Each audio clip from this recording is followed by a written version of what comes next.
David Reeves had always believed that machines were easier to understand than people. Machines followed logic. Machines broke for reasons that could be traced, analyzed, and eventually insulted. People, on the other hand, broke without warning and rarely provided a maintenance manual. He was currently elbow deep inside a desalination regulator that had been making a noise he could only describe as personally offensive.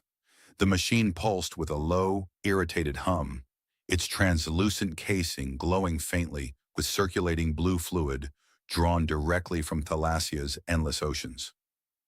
Outside the maintenance corridor's narrow observation window, the water stretched in every direction, illuminated by the pale gold light of the smaller sun. Massive shadowed shapes moved slowly beneath the surface, too large and too calm to care about him. He tightened a micro spanner and leaned closer. "Listen," he muttered to the regulator. "I have had a very long morning. I do not have the emotional capacity to deal with whatever this is." The regulator responded by releasing a sharp hiss of vapor directly into his face. David leaned back, blinking. "Oh, that's mature?" He wiped condensation from his eyes and reached into his tool belt. Somewhere in the distance, the station's structural beams creaked, a familiar, comforting sound. Pelagia Station floated on the surface of Thalassia like a patient animal, its countless layers rising and falling gently with the movement of the ocean. It had been his home for 4 years, and in that time, nothing truly surprising had ever happened to him. He preferred it that way. Surprises usually involved paperwork. He adjusted the phase coupling ring, listening carefully. The hum softened. Not perfect, but less insulting. He allowed himself a small nod of approval. "See," he said, "we communicate, we grow." A faint chime sounded behind him. He frowned. That wasn't the regulator. It was the corridor door. David froze, his brain automatically running through the list of people who might visit him down here. The list was extremely short and almost entirely composed of supervisors who had the emotional warmth of frozen metal. He turned slowly. The door slid open without sound. At first he thought he was hallucinating. The woman standing there did not belong in maintenance. She was dressed in flowing pale fabric that shifted subtly like liquid under light, threaded with faint lines of glowing silver that pulsed gently in rhythm with her breathing. Her posture was perfectly straight, her movements controlled but not stiff. Her face was calm, composed, and unmistakably alive with awareness. And her ears were long, not exaggerated, not grotesque, simply elegant, curving slightly backward, emerging through her dark hair in a way that looked so natural it made him question why humans didn't have them too. She stepped inside. David realized he was still holding the microspanner like a weapon. He lowered it slowly. "Hello," she said. Her voice was steady, clear, and carried the faint musical resonance common among Thalassians. David stared at her for a full 3 seconds. Then he looked behind himself. Then he looked back at her. Then, for reasons he would never fully understand, he pointed at his own chest and said, "Me?" Her expression flickered with what might have been confusion. "Yes." He nodded slowly. "Good. Just confirming." This was already the strangest Tuesday of his life. She studied him with careful attention, as if evaluating whether he was real. Her eyes moved over his grease-stained uniform, his unshaven jaw, and the tool belt that had once saved his life by accidentally deflecting a falling wrench. He suddenly became aware of how terrible he looked. He wiped his hands on his uniform. This made it worse. She didn't seem to care. "David Reeves," she said. It wasn't a question. He felt something unpleasant settle in his stomach. "Yes," he said cautiously. Her shoulders eased slightly, as if she had just confirmed something important. For a moment, neither of them spoke. The regulator behind him released a quiet burble, apparently sensing an opportunity to embarrass him further. He gestured awkwardly toward it. "I can fix that," he said. "It's just having feelings." She didn't laugh. That was fair. Most machines were emotionally stable. She stepped closer, not aggressively, not cautiously, just deliberately. Up close, he could see the subtle differences in her features. She looked human, completely and convincingly human, but there was a precision to her symmetry that felt almost engineered. Her eyes were focused with a kind of intensity that made him feel seen in a way he wasn't entirely comfortable with. "I require your assistance," she said. He nodded automatically. "That's my job," he replied. "Things break. I fix them. Sometimes I make them worse first, but statistically, it balances out." She tilted her head slightly. Not confusion. Curiosity. "This is not mechanical assistance." He blinked. "Oh," he said. That was new. She inhaled slowly, as if preparing herself. Then she said, "I need you to pretend to be my husband." The regulator behind him released another hiss. David stared at her. His brain, usually reliable, had stopped functioning. He waited for clarification. None came. He opened his mouth, closed it, opened it again. "I'm sorry," he said carefully, "but I feel like I may have missed several important steps in this conversation." Her expression did not change. "I am Princess Lyria of Thalassia." David nodded. That seemed reasonable. He had, after all, already abandoned reality several seconds ago. He leaned against the regulator for support. It immediately made another offended noise. He ignored it. "Right," he said. "Of course you are." She watched him with perfect seriousness. He laughed weakly. She did not laugh. His laughter faded. "Oh," he said. This was a problem, a very large, very royal problem. And somehow, impossibly, it was standing in his maintenance quarter, asking him to pretend to be something he had never successfully been in his entire life. Important. David Reeves had faced several dangerous situations in his life.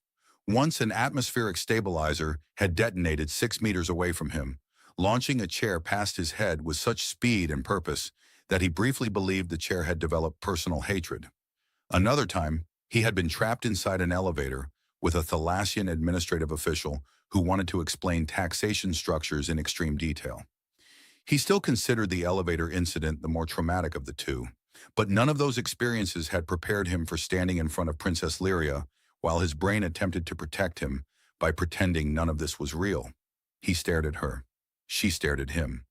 Behind him, the desalination regulator made a quiet ticking sound, as if counting down to his collapse. "You cannot be serious," David said finally. "I am," she replied. He nodded slowly. "Good," he said. "That's good." He wasn't sure why he had said that. He pointed at himself again. "Just to clarify, you are asking me, specifically me?" "Yes." He looked down at his uniform, which was still damp in places from coolant fluid. He looked back at her. "I fix pumps," he said. "I am aware.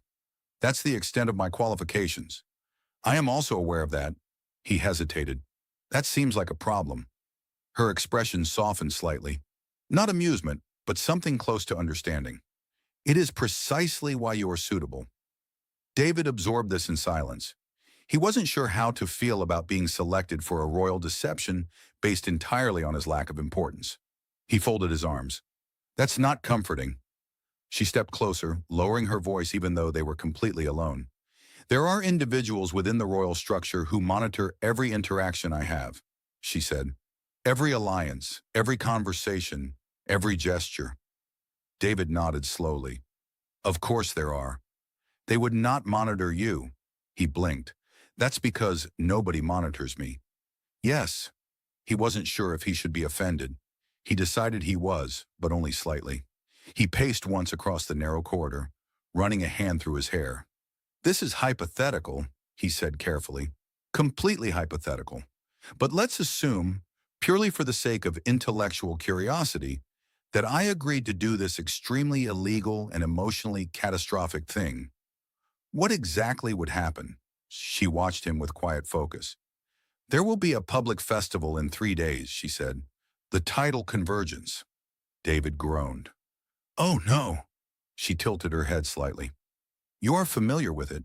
"Yes," he said. "It's the event where everyone important gathers in one place and tries to impress each other without blinking too much." She considered that. "That is not entirely inaccurate." He pointed at her. "And you want me to attend that with you?" "Yes." "As your husband?" "Yes." He let the words settle into the air between them. Husband. He had never even successfully maintained a long-term houseplant. That's a lot of responsibility, he said. It would only be temporary. Temporary. He had learned to distrust that word. Temporary leaks became permanent floods.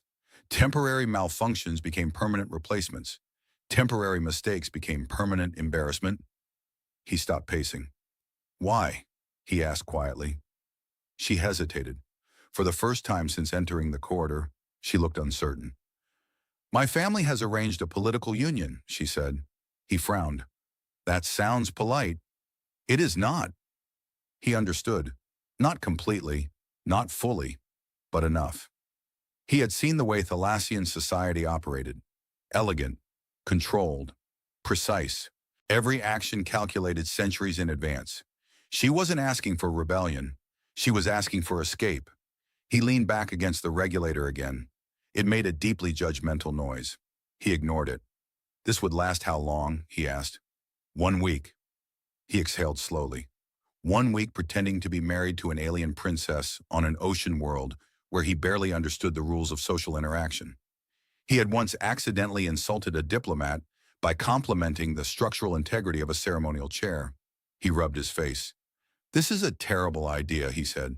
Yes. I will almost certainly embarrass you. That is likely. I could cause diplomatic instability. That is also possible. He stared at her. She met his gaze without hesitation. You still came to me, he said. Yes. He laughed quietly, not because it was funny, because it was impossible. He gestured toward himself again.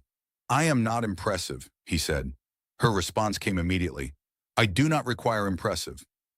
That caught him off guard. He didn't know what to do with that. The corridor hummed softly around them, the distant ocean pressing against the station's hull with patient, immeasurable force. He realized she was waiting, not demanding. Waiting. That made it worse. He sighed. This is going to ruin my life, he said. She did not respond. He looked at the regulator. The regulator offered no useful advice. He looked back at her. Okay, he said. The word escaped before he could stop it. Her eyes widened slightly. He pointed at her. This is a terrible decision, he added quickly. Yes, but I am apparently going to make it anyway. For the first time since entering the corridor, something shifted in her expression. Not relief, not victory, something quieter, something human. He straightened his uniform instinctively, then immediately regretted it when he noticed a stain shaped vaguely like a screaming bird. This is going to require new clothes, he muttered. She nodded. Yes. And probably training. Yes. And emotional preparation. She hesitated. Yes. He sighed again. All right, he said. He paused, then added, but if anyone asks, this was your idea. For a brief moment, her lips curved upward. It was small, but it was real.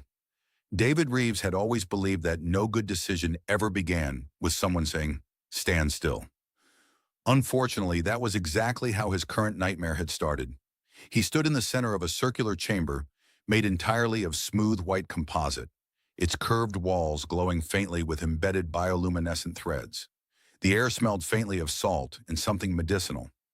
Around him, 3 Thalassian attendants moved with precise efficiency, adjusting floating holographic panels that displayed rotating scans of his body. He was being analyzed, measured, judged. One of the attendants circled him slowly, holding a thin silver device that emitted a narrow beam of light, sweeping from his boots to his face. David resisted the urge to apologize to it. I feel like livestock, he muttered. Princess Lyria stood a few meters away, watching the process with calm focus. You are being prepared, she said. That's what people say before something terrible happens, he replied. Another attendant stepped forward and adjusted his posture by lightly pressing 2 fingers against his shoulder. David froze. I was comfortable like that, he said. You were asymmetrical, the attendant replied calmly. I am asymmetrical, David said. That is one of my defining features. The attendant did not respond. This was not encouraging. A holographic projection appeared in front of him, displaying his current stance next to an adjusted version of himself. The adjusted version looked confident. David did not trust him. I don't like that version of me, David said. That version of you does not slouch. Lyria replied. He looks like he files taxes early. He does. David stared at the projection. Traitor. Another attendant approached with a folded garment made of iridescent fabric that shifted colors subtly depending on the angle of light. It looked far too important for him. He pointed at it. That cannot possibly be for me. It is, Lyria said. He hesitated. If I put that on, he said carefully, people will expect things from me. That is unavoidable. He accepted the garment reluctantly. It was lighter than he expected, the material cool against his hands. This feels expensive, he said. It is, he nodded. I will attempt not to spill anything on it. One of the attendants spoke without looking up from their holographic display. You will not attempt. You will succeed. David admired their optimism. He disappeared briefly into an adjoining chamber to change. The door sealed behind him with a soft hiss, leaving him alone with his reflection. He stared at himself. The man looking back at him was familiar, but altered. The garment fit perfectly, adapting subtly to his body as if it had always belonged there. The fabric traced clean lines across his shoulders and chest, emphasizing a version of him that seemed more deliberate, more certain. He shifted slightly. The material adjusted. That's unsettling, he whispered. He raised his arm. The sleeve responded instantly, tightening just enough to maintain its shape. He lowered his arm again. All right, he said quietly. We're cooperating. He stepped back into the main chamber. The attendants paused. They studied him. One of them nodded. Lyria stepped forward. She stopped a short distance away. David resisted the urge to fidget. She observed him carefully, her long ears angled slightly backward in quiet concentration. For a moment, neither of them spoke. Then she said, acceptable. David placed a hand over his chest. That may be the nicest thing anyone has ever said to me. Her lips twitched faintly. He noticed. It gave him confidence he did not deserve. He gestured at himself. I feel like I should give a speech, he said. You should not, she replied. Good, he said, because I don't have one. One of the attendants stepped forward. There are behavioral adjustments you must learn, they said. David nodded. Yes, I assumed that would be the case. They activated another holographic display. It showed two figures standing close together. Royal couples maintain specific proximity, the attendant said. The figures demonstrated subtle positioning, precise distances, controlled gestures. David watched carefully. It looked simple. He knew it was not. Now, the attendant said, stand beside her. David moved cautiously to Lyria's side. He immediately became aware of how close she was. Not just physically, present. He froze. Relax, she said quietly. I am relaxed, he replied, his voice slightly higher than usual. He was not relaxed. The attendant adjusted his position by a few centimeters. Closer. David moved closer. His shoulder nearly touched hers. He became aware of her breathing, steady, controlled. He tried to match it. Failed, spectacularly. The holographic display flickered, analyzing their posture. Acceptable, the attendant said. David exhaled slowly. He had survived proximity. This was progress. Next, the attendant said, hand contact. David blinked. Oh, he said. Lyria extended her hand toward him. It was a simple gesture. It felt like stepping off a cliff. He hesitated only a moment before taking it. Her hand was warm, steady, real. The holographic display shimmered again, confirming alignment. Acceptable, the attendant repeated. David looked at their joined hands, then at her. She was watching him, not analyzing, watching. You're not nervous at all, are you? He asked quietly. She considered the question. I am, she said. He frowned. You hide it well. I was trained to. He nodded. That sounds exhausting. She did not disagree. They stood there a moment longer, their hands still joined, while the silent machinery of preparation continued around them. David realized something unsettling. This was no longer theoretical. This was happening. He was no longer a technician fixing broken machines. He was becoming part of something far more fragile and far more dangerous. He squeezed her hand gently. Not part of the training, just instinct. She did not pull away. That, more than anything else, terrified him. David Reeves learned very quickly that pretending to be married to an alien princess involved an alarming amount of walking.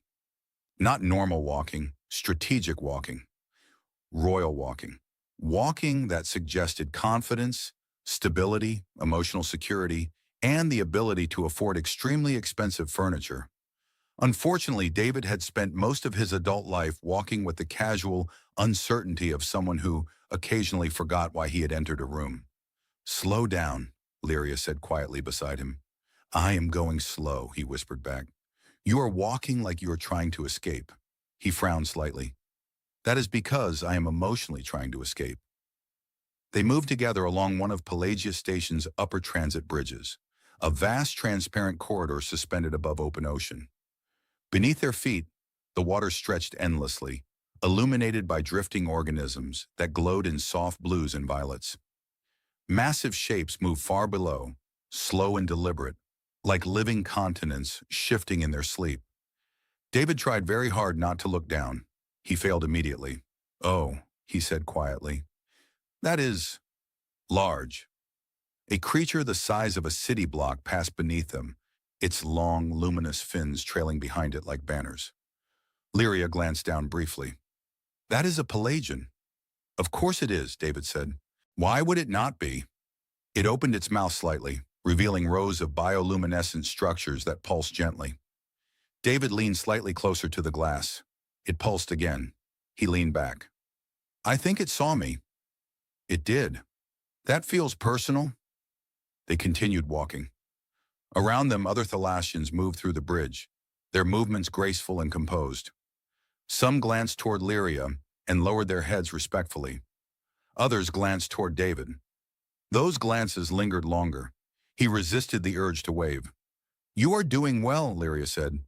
"That makes one of us," he replied. "You have not panicked." "I am panicking internally," he said. "I have simply chosen to suffer with dignity." She considered that. "That is an effective strategy." He looked at her. "Is it?" "No." He appreciated her honesty. They reached a junction where the bridge widened into a circular observation platform. The ceiling above shimmered faintly, projecting a filtered view of Thalassia's twin suns as they moved slowly toward convergence. David stopped walking, not intentionally. His body had simply reached its operational limit. "This is a lot," he said quietly. She turned toward him. "In what way?" He gestured vaguely at everything. "The ocean, the station, the political deception, the giant fish that clearly hates me. The Pelagian does not hate you." It made eye contact. It was observing. "That is worse." She almost smiled. Almost. He leaned lightly against the transparent barrier. It was solid. He trusted it, mostly. "Why me?" he asked again. Not as a protest, as a question. She was quiet for a moment. "You were not afraid of me," she said. He blinked. "That is because I did not understand the situation. You do now." He thought about that. He did, and yet, "I am still not afraid of you," he said. She studied him carefully. "Why?" He shrugged slightly. "You asked for help," he said. "Not obedience." That seemed to matter. He wasn't sure why. A small, hovering drone passed overhead, its smooth, spherical body emitting a soft scanning pulse. It paused briefly near them. David froze. It rotated slightly. He raised a hand slowly. Hello." The drone emitted a soft chime. Then it moved on. He exhaled. "I do not like those." "They monitor environmental stability," she said. "They monitor me," he corrected. "They are not interested in you." "That is what they want you to think." She gave him a look. He straightened slightly. "Sorry," he said. "Human paranoia. It is one of our defining traits." They resumed walking. This time their movements aligned more naturally. Not perfect, but closer. Their shoulders brushed briefly. David noticed. He pretended he did not. He was becoming aware of her presence in ways that had nothing to do with the plan. That was dangerous. He focused on the environment instead, on the soft hum of the station, on the distant movements of the ocean, on anything except the fact that he was beginning to forget this was temporary. A group of Thalassian officials approached from the opposite direction. They slowed as they reached Lyria. They bowed. She acknowledged them with calm authority. David stood beside her. He attempted to look like someone who belonged there. He failed internally. One of the officials looked at him. Not hostile, not friendly, evaluating. David resisted the urge to explain himself. The official spoke to Lyria in a low voice. She responded calmly. David understood none of it, which was probably for the best. The officials moved on. He exhaled slowly. I survived, he said. You did. I believe I deserve recognition. You have it. He nodded. That is enough. They reached the end of the bridge, where the corridor curved gently downward toward the royal residential sectors. He slowed slightly. She slowed with him. Neither of them spoke. The silence was not uncomfortable. That surprised him. I will protect you, she said suddenly. He blinked. That seems backwards. It is necessary. He looked at her. She was serious, not as a princess, as herself. He smiled faintly. I appreciate the sentiment, he said, but I am extremely durable. She raised an eyebrow slightly. Are you? No, he admitted, but I am optimistic. That time she did smile, not fully, but enough. And David realized, with quiet certainty, that this was no longer just her deception. It was becoming his too. David Reeves discovered that royal dining was less about eating and more about surviving an elaborate, silent negotiation with objects that did not trust him. He sat beside Lyria at a long crescent-shaped table grown from polished coral stone, its surface shimmering faintly with internal light. The chamber around them curved upward into a vaulted dome of transparent alloy, revealing the vast, darkening ocean beyond. Bioluminescent currents drifted slowly past like living constellations, and distant creatures pulsed with quiet, alien rhythm. It was beautiful. It was also deeply stressful.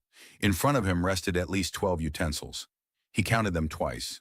There were more. They were arranged in precise alignment, each with a slightly different shape, length, and apparent level of judgment. He leaned slightly toward Lyria without moving his lips.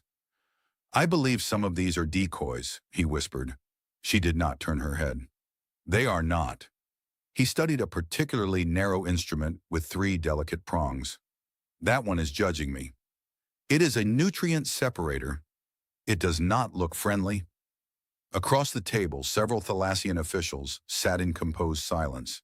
Their long ears angled subtly as they observed everything. Their clothing reflected soft tones of oceanic blue and silver, shifting faintly as they breathed. David became intensely aware of his hands. He placed them on the table, then realized that was incorrect. He moved them to his lap, then realized that might also be incorrect. He settled for holding them very still and hoping nobody noticed he existed. A hovering server drone drifted forward, its spherical body opening with a soft mechanical sigh. Inside, a translucent container revealed something that looked like glowing strands suspended in liquid light. The drone paused beside David. He stared at it. It stared at him. He glanced at Lyria. She gave a barely perceptible nod. He nodded back. He had no idea why. The drone extended a thin appendage and carefully deposited the glowing substance onto his plate. It shimmered. He waited. Nothing exploded. This was encouraging. He picked up the least threatening utensil. He paused. He leaned toward Lyria again. If I eat this and achieve enlightenment, please inform my supervisor. It is safe, she said quietly. He carefully lifted a small portion. It resisted slightly, stretching in a way that made him uncomfortable. He brought it to his mouth. He tasted it. He blinked. That is actually good. She glanced at him briefly. I am pleased you approve. He nodded slowly. I do not trust it, he said. Across the table, one of the officials spoke. His voice was calm, measured. Lyria responded with equal composure. David focused on eating without disgracing humanity. He succeeded for approximately 12 seconds. His utensil slipped. The glowing strands wobbled dangerously. He froze. The strands stabilized. He exhaled. Crisis avoided. He noticed one of the officials watching him. The official's expression was neutral. David gave a small nod. The official did not return it. David pretended that had not happened. More dishes arrived. more glowing substances, more opportunities for humiliation. He survived each one through a combination of caution, optimism, and blind luck. At one point, a small aquatic creature floated past the outer wall of the chamber. It resembled a spiral of living glass, its body refracting the dim light into shifting rainbows. David stared at it. It stared at him. It rotated slowly. He raised a finger slightly in greeting. It pulsed once, then drifted away. He leaned toward Lyria again. "I believe I am forming diplomatic relationships." She did not respond immediately. Then very quietly she said, "You are doing well." He glanced at her. She meant it. That mattered more than he expected. The conversation at the table shifted. One of the officials spoke again, this time directing his attention toward David. David froze internally. He looked at Lyria. She looked back at him. He realized they were waiting. He smiled. It felt fragile. "I apologize," and he said carefully. "I am still learning the language." This was technically true. He knew exactly 9 words, and 3 of them were different variations of maintenance. The official studied him. Then he inclined his head slightly. David relaxed by approximately 4%. The meal continued. Time passed. Gradually the tension eased. Not completely, but enough.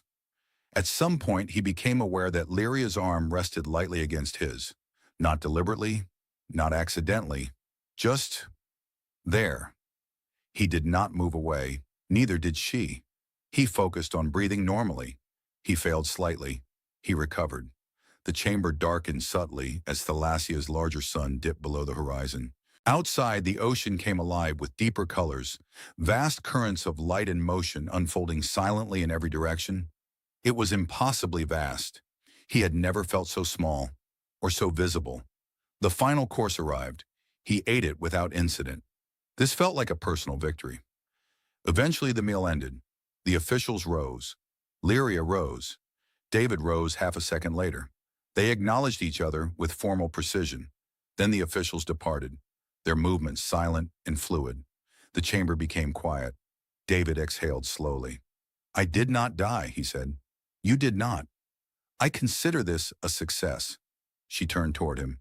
"You were convincing." He blinked. "That seems unlikely." "It is true." He studied her expression.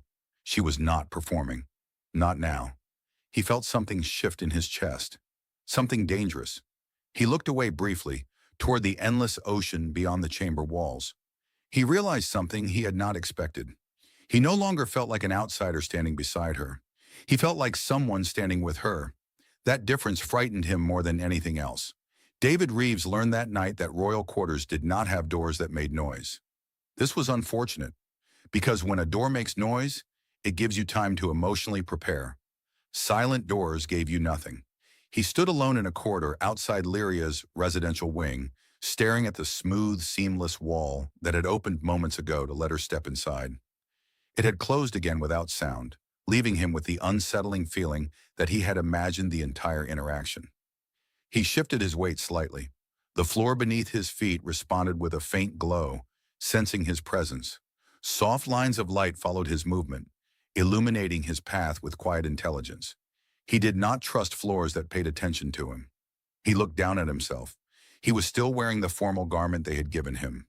It had adapted to his posture throughout the evening, adjusting imperceptibly as he moved. He suspected it knew more about his emotional state than he did. He tugged lightly at the sleeve. It resisted. "That's unsettling," he whispered. The corridor stretched in both directions, curving gently with the structure of the station. Beyond the transparent outer wall, the ocean extended into darkness, alive with drifting lights and distant massive shapes. He exhaled slowly. He had survived the dinner. He had survived the officials. He had survived not insulting anyone's ancestors. This alone felt statistically improbable. He began walking. The floor illuminated his steps with patient obedience. He reached his assigned quarters, a door that looked identical to every other door, except this one had decided he was allowed to exist. It opened silently. Of course it did. Inside, the room was larger than his entire maintenance apartment. The walls shimmered faintly with embedded organic circuitry, regulating temperature, air composition, and lighting automatically. A curved observation wall revealed the ocean beyond, its endless motion both calming and deeply unsettling. He stepped inside cautiously, the door sealed behind him. He turned slowly, expecting something else to happen. Nothing did. He exhaled.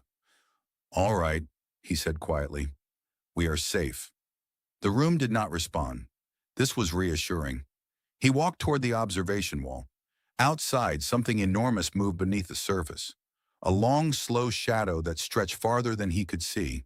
Its bioluminescent markings pulsed faintly, like the steady rhythm of a sleeping giant. He stared at it. It stared at nothing. He crossed his arms. "This planet is excessive," he muttered. A soft chime sounded behind him. He froze. He turned slowly. A small hovering sphere floated near the center of the room, its surface smooth and reflective. A thin band of light pulsed around its circumference. He pointed at it. "No!" The sphere pulsed again. He stepped back. "I do not consent to whatever this is." The sphere emitted a soft harmonic tone. Then it projected a holographic interface into the air. Temperature controls, environmental settings, sleep cycle adjustments. He stared at it. "Oh," he said. It was room control. He relaxed slightly. "You could have introduced yourself first." The sphere rotated slowly. He squinted at it. "You're still suspicious." It dimmed its light slightly. He decided that meant it was offended. He moved to the edge of the sleeping platform, which was not a bed so much as a carefully engineered suggestion of comfort. The surface adjusted subtly under his weight as he sat down, conforming to him perfectly. He leaned back cautiously. It held him. He stared at the ceiling. It shimmered faintly, mimicking the slow movement of water above. He raised a hand. "Please do not analyze me," he said. The ceiling ignored him. He exhaled slowly. For the first time since this had begun, he was alone. No attendants, no officials, no expectations. Just him, and the quiet, impossible reality he had agreed to. He closed his eyes briefly. He saw her face, her expression during dinner. Calm, controlled, but real. He sat up again. He did not like where his thoughts were going. This was temporary. He reminded himself of that. Temporary deception, temporary proximity, temporary connection. He stood and walked back toward the observation wall. The ocean stretched endlessly. He placed a hand lightly against the transparent surface. It was cool, solid, real. A faint movement behind him made him turn. The door opened silently. Lyria stepped inside. He blinked. "I thought you had your own quarters," he said. "I do." She stepped further into the room. The door closed behind her. He straightened instinctively. This was different. She was not dressed in formal attire now. Her clothing was simpler, lighter, the faint silver lines dimmed. Her long ears angled slightly backward, her posture less rigid, less royal, more herself. "I wish to ensure you are comfortable," she said. He gestured around the room. "I am being aggressively comforted." She studied him carefully. "You are adjusting." He nodded. "Yes," he admitted. "Slowly, against my will." Her lips curved faintly. He noticed. It affected him more than it should have. She stepped closer to the observation wall, standing beside him. They watched the ocean in silence. A distant creature pulsed softly in the dark. He became aware of how close she was. Not touching, but near. He did not move away. Neither did she. After a moment, she spoke. "You were not afraid tonight." He considered that. "I was," he said. "I simply chose not to collapse." She turned slightly toward him. "That is courage." He shook his head. "That is survival instinct." She watched him. "You are different than I expected." He laughed quietly. "That makes two of us." She was silent for a moment. Then very softly she said, "You are safe here." He met her gaze. He believed her. That was the most dangerous part, because for the first time since arriving on Thalassia, David Reeves was no longer afraid of the ocean. He was afraid of what would happen when he had to leave it. The final day of the tidal convergence arrived without asking anyone if they were ready. David Reeves knew this because the station had become quiet. Not silent. Pelagia Station was never silent. Its bones hummed constantly with the endless labor of holding civilization above an ocean that would happily swallow it whole.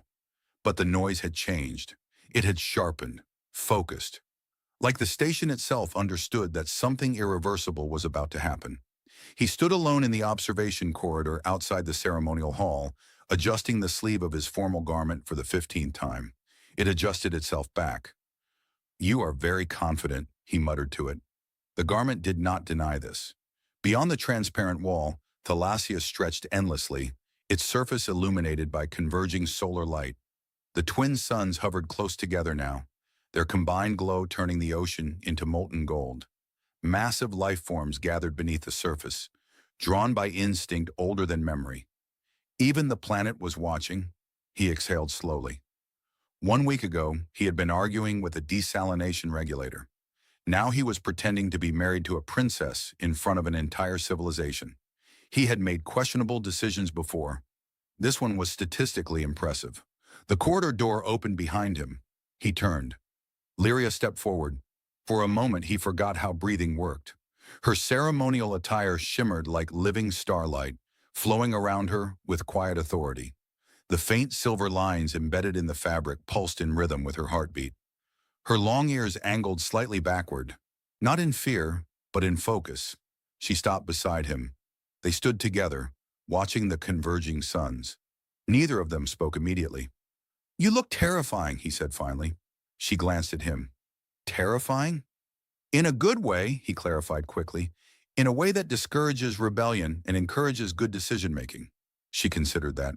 "I am relieved." He smiled faintly. He realized his hands were steady. That surprised him. A week ago, he would have been shaking. A week ago, he had been smaller. Not physically, internally. He had spent his life fixing broken systems because machines were easier than people. Machines did not expect courage. Machines did not care if you were afraid. People did. She did. And somehow, impossibly, he had not failed her. Not completely. She turned slightly toward him. "It ends today," she said. He nodded. "Yes." The word lingered between them.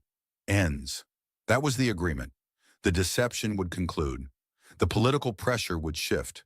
The future would resume its original shape. He would return to maintenance corridors. She would remain here. Princess. Symbol. Untouchable. He found that difficult to accept. Not because he belonged here, but because he no longer belonged where he had been before. He cleared his throat. "I have been thinking," he said. She watched him carefully. "That is rarely a good sign."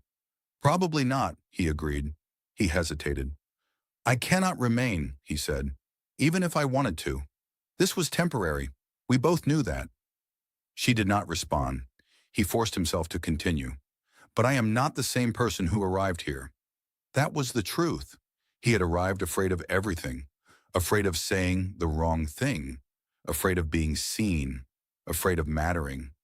She had changed that, not by asking him to be fearless, but by trusting him while he was afraid. He met her gaze. "You do not need this deception anymore," he said quietly. She held his eyes. "No," she agreed. That was the point. The deception had worked. The political marriage had been halted. The uncertainty introduced by their union had disrupted the certainty others depended on. She had reclaimed something that had nearly been taken from her. Choice. He smiled faintly. "You are terrifying," he said again. This time she almost laughed. A chime sounded in the distance. The ceremony was beginning. Reality was calling. He extended his arm. She looked at it. Then she placed her hand on his. Warm, steady, real. They walked forward together. Not as strangers, not as actors, as something more complicated. The ceremonial hall opened before them, vast and filled with watching figures. Officials, nobles, witnesses, an entire civilization waiting to see what would happen next. David felt their attention. He did not collapse. He walked beside her, because he could, because he had learned that courage was not the absence of fear. It was choosing to move forward anyway. They reached the center of the hall. She stepped forward. He released her hand. That was the final moment, the final step. She turned to face the assembly, and for the first time since he had met her, she did not look like someone trapped by expectation. She looked like someone free.